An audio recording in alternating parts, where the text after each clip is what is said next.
points that they allowed me to share. Thank you again to Ayo for leading it and for the devs to listening to our feedback. And let's get into it. The main issues. So this is from their perspective, what they feel from the community feedback, from what they've been seeing in the game, what they think the main issues with the formation system is, and why they are making changes. So formations lacks depth, meaning that only wedge and arch formations are viable for most commanders, which is true. You will see mostly, specifically in the open field, a lot of people using wedge formation. Arch formation has become more and more popular though with the release of smite damage. The other formations such as line formation or triple line formation, echelon formation, they have very niche roles, but yeah, you wouldn't consider them meta or use them out in the open field. Point number 2, special inscriptions are hard to get. And which is true, like the big reward from winning KVK is being able to get a special inscription. But yeah, they are really rare. Like you don't get special inscriptions that often. You have to get a legendary armament, which in itself is rare. And then after that, getting the special inscriptions. Even some of the biggest spenders don't have every special inscription in the game. And armament upgrade progression is uneven. From what I learned in the meeting, what they mean by that is the jump from the normal regular inscriptions, for example, or the normal regular armaments to the legendary armament, it's such a big jump that there isn't really a middle ground for that. They're trying to make this middle ground for people. And then the final point that they have, ordinary inscriptions are too generic and they don't reflect different formations and commanders. So the normal health inscription can practically be on any formation, but it doesn't actually play towards a formation's strengths. Meanwhile, special inscriptions, they have, for example, hunter inscription allows you to have more skill damage, so it plays into the skill damage formation. But they don't have anything like that for the generic inscriptions, and the special inscriptions are too hard to get. So point 2 and 3 kind of play into each other. All right, so that is what they think of formations. Okay, so let's see what their solution is. Their plan is to add some incoming content or upcoming content, which to me kind of looks like there are 2 formations coming up. And yeah, you could kind of see that they are adding some new inscriptions within legendary armaments here. So yeah, new formations, Testito and question mark. So they're trying to add another formation here, Testito formation, which take less damage when you have shield plus improve healing. So it'll increase the amount of healing you do and take less damage when you have shields, so it'll make your march more survivable, which I'm guessing is more so for a garrison setting. You can kind of see in the top left here the examples of commanders that this might be usable for: Richard, Zenobia, Heraclius, Zeno Heraclius, one of the most popular garrisons. An example of what an inscription would be which would be shield and healing boosts.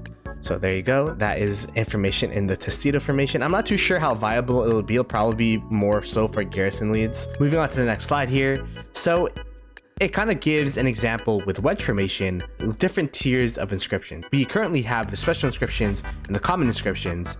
Special inscriptions being really strong, which relate to the formation. So for wedge formation, 5% skill damage. Special inscription, increasing skill damage. Common inscription, kind of being a basic inscription that could work with any formation type. So increased attack is good for any formation. Increased attack of wielders troops by 3.5%. Doesn't really relate to a specific formation, but it's still good. The rare inscriptions is going to be this middle ground. It's going to be this platform that people could jump towards. So if you don't have a special inscription, at least you will have the ability to get rare inscriptions. And for this examples, gain a certain amount of rage whenever you deal direct damage. It's still related to the wedge formation because the wedge formation is all about skill damage, and skills are used by accumulating a certain amount of rage. So having this rage engine is related to the wedge formation. So that's an example. You got the common inscription, which is basic, the rare inscriptions, which relate to the wedge formations but are not as strong as special inscriptions, and the special inscriptions, which are the end targets. So how to acquire the new content. So through the existing methods, travel, dispatch, events, bundles, armament chests, etc. And apparently there will be a special event and future plans.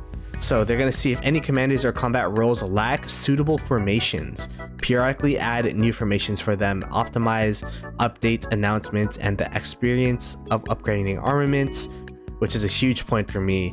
and then focus on making the game more fun without putting too much pressure on players. So after they gave this presentation, they had a period where we can ask any questions, and here were some of the questions and some of the answers that they gave back. So a question that was asked, and this is one of the questions I asked as well, was specifically for the inscriptions. There's a percentage chance you get a common inscription and a small percentage chance you get a special inscription. But sometimes in Rise of Kingdoms, there has been updates where it actually takes away from the chance to get the better stuff. Where does the rare inscriptions percentage come from? Would it come from the special inscriptions? Would it come from the common inscriptions? Or would it be a mixture of the two? And the developers responded back saying that currently there's like, for example, a 1% chance you get a special inscription and a 99% chance you get a common inscription. The new change would be that there'd be a 9% chance you get a rare inscription, a 90% chance you get a common inscription, and a 1% chance you get a special inscription, taking that 9% for rare inscriptions from the common inscription. So there would be no change for special inscriptions. The rare inscriptions would be taking the percentage chance to get from common inscriptions. Another point was raised that this is not to replace the special inscription system that we have going on, but rather just to give an extra layer of power that is in between the normal inscriptions and the special inscriptions, just so that it'll make that transition from normal to special inscriptions easier for most players. Many may know I'm not the biggest fan. Actually, I'm probably one of the biggest haters of the armament system, the formation system.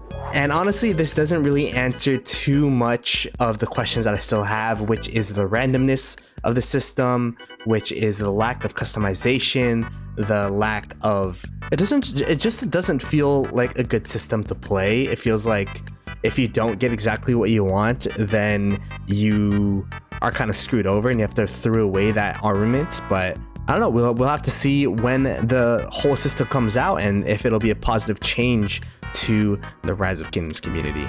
So that was the main discussion that took part in this developer roundtable. But there was this part where they actually released or gave some of the details in terms of the cost of the new upcoming iconic system for equipment, which will be coming up in mid-December. So they gave Dragon's Breath Bow, which will cost 1 iconic crystal at level 1, which is a current iconic that we have. At level 2 though, it'll cost 20 legendary materials and 1 blueprint. Then at level 3, 35 legendary materials and 1 blueprint. Level 4, 50 legendary materials and 1 blueprint. And finally, level 5 at 80 legendary materials, which is practically like crafting a whole new bow by itself.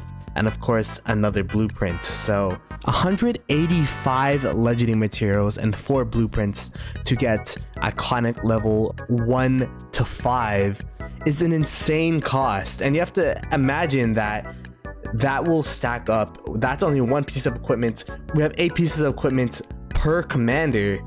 It's gonna take a lot of people, even the whales, a lot of time to get everything to iconic 5. So yeah, I think this is the sign that if you have all of your legendary equipment good to go, that it is time to start saving your blueprints and materials, because these iconic updates are going to be costly.